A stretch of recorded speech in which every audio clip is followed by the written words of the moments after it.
আস্তে আস্তে নিজেকে সরিয়ে নিই, কারণ বারবার অবহেলা সহ্য করার শক্তি সবার থাকে না।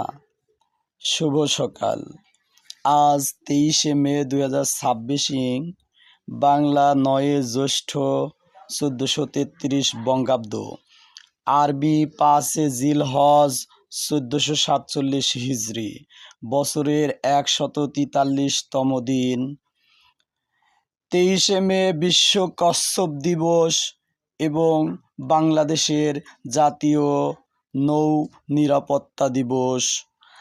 আজ নোবেলজয়ী মার্কিন পদার্থবিজ্ঞানী ও তড়িৎ প্রকৌশলী জন বার্ডিন এর জন্মদিন। শুভ হোক সারাদিন। ঋতু পরিক্রমায় এখন চলছে গ্রীষ্মকাল। সবাইকে গ্রীষ্মকালের শুভেচ্ছা ও অভিনন্দন। শুভ সকাল। ভিডিওটি ইউটিউবে দেখে থাকলে সাবস্ক্রাইব করুন এবং ফেসবুকে দেখে থাকলে ফলো দিন। রনি মিয়া।